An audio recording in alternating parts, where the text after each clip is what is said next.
All right, we got our next thought leader coming up. He is a co-author in the book Dare to Succeed. His name is Gerald Lucas. He's a real estate investor, an author, coach, and professional speaker. He's a landlord and condominium developer. He's owned and managed properties that range in size from condos and single-family homes to big apartment complexes. He's also coached hundreds of students throughout the United States and Canada on how to invest in real estate, and he is one of your thought leaders. Big round of applause for Gerald Lucas.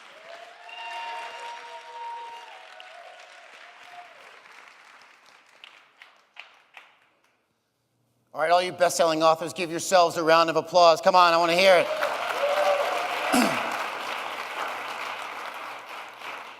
Okay, my name is Gerald Lucas, and when I was 4 years old, I saw a sales tag in a children's book that I was reading, and I thought to myself, wow, book equals money.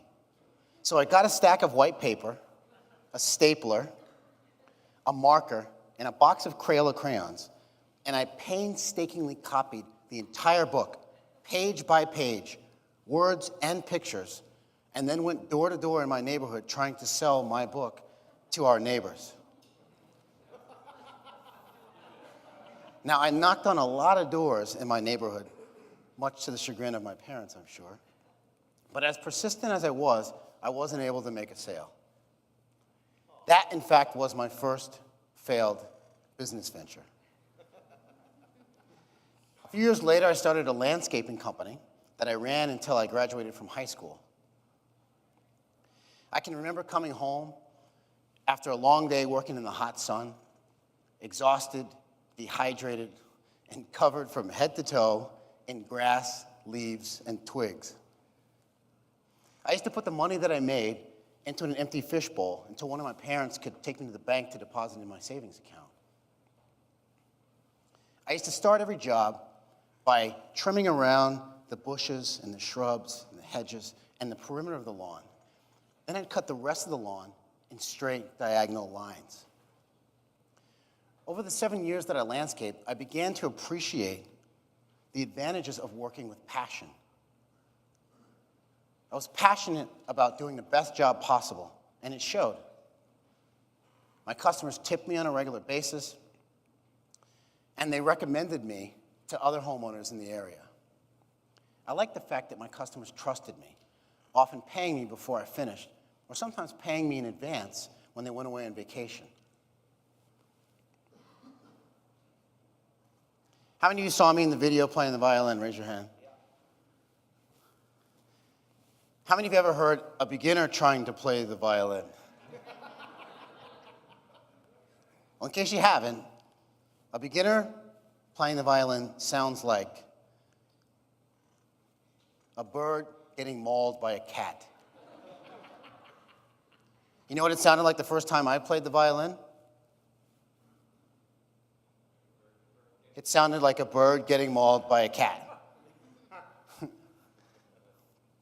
I can remember it taking an entire year just to learn how to hold the violin so that your wrist doesn't collapse. And then you have to learn how to hold the bow in order to put your fingers on the fingerboard and how to draw sound out of the instrument. And while you're doing all that, you got to make sure that you're listening to make certain that you're playing in tune. The bottom line is that learning to play the violin is a struggle. It's difficult and time-consuming and frustrating, but very rewarding.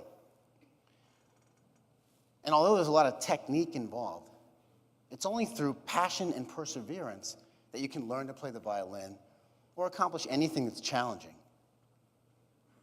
So over the years, I've noticed, the 42 years that I've been on this earth, that I've accomplished the most when I was able to combine passion with perseverance. And I'm convinced that passion and perseverance are the keys to enduring success. Passion gives you the spark to get started, and perseverance gives you the will to endure temporary failure.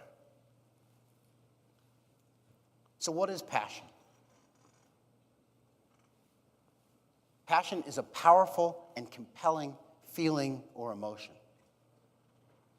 Why is passion important? Well, it's important because an infectious and contagious passion will inspire the energy, passion, and loyalty of everyone you come in contact with. You've got to have real heartfelt passion to make customers care about your product or service.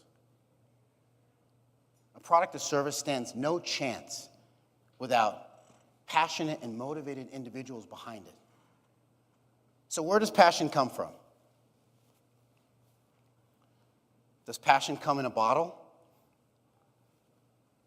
Can you get your doctor to prescribe you some passion?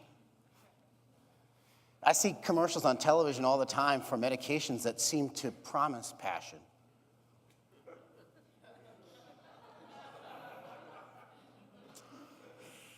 But those promises are typically followed by a very long list of harmful side effects. Ask your doctor about Passionesta. Side effects may include swollen or hairy tongue, dwarfism, gigantism, hallucinations.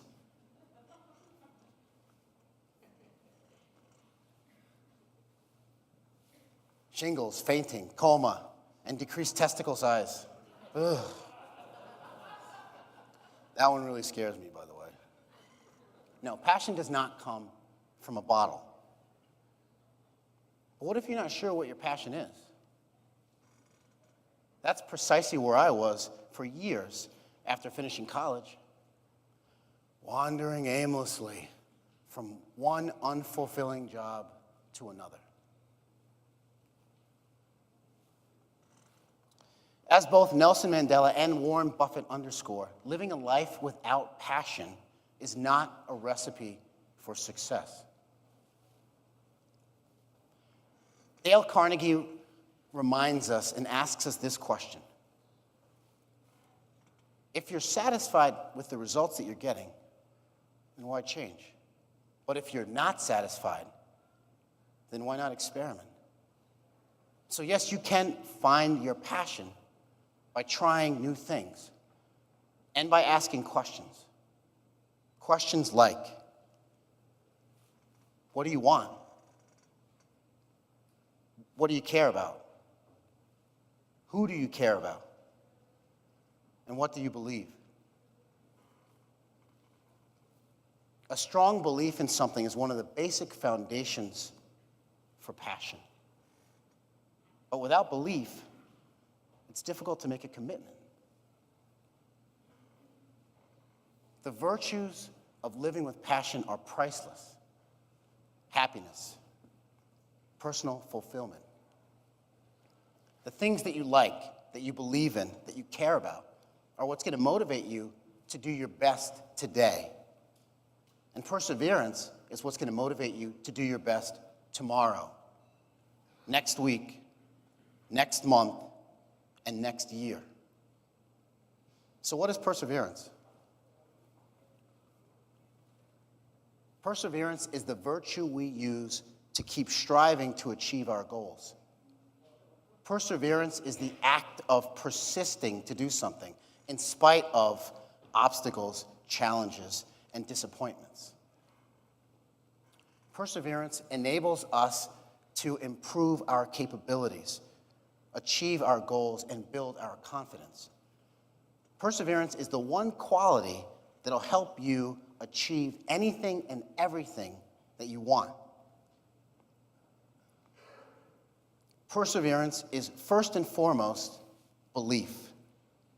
Perseverance is commitment. Perseverance is hard work. Perseverance is patience. And perseverance is endurance. And yes, like any other skill, you can develop perseverance. Perseverance starts with a faith in yourself, a belief in the idea that you can meet the goals that you set. We can strengthen our faith and belief through positive thinking and positive reinforcement, and by surrounding ourselves with people with similar goals, and by taking strength and inspiration from those who've already accomplished what we hope to accomplish. But again, without belief, it's difficult to make a commitment. By identifying obstacles in our path, we eliminate some of the uncertainty that causes the fear that sometimes prevents us from making a commitment. But only with commitment are we going to put in the hard work necessary to achieve. Identifying obstacles in our path allows us to put a game plan together to get around them. Obviously need that to be successful. And ultimately, the endurance that we need to succeed comes from creating measurable goals that allows us to enjoy and derive strength and momentum from the small victories that we achieve along our journey to success. Passion and perseverance are the keys to enduring success. Successful people do what everyone else is unwilling to do, to start and to finish. Successful people win by being opportunistic, by taking whatever the market gives them, and by making the most of every situation, good and bad. Successful people just outlast everyone else. So long as you persist, you will be successful because your competition will eventually give up and drop out. It's a lot easier to win a race when you're one of a select few that bothers to finish. I'm Gerald Lucas. Thank you for your time and attention.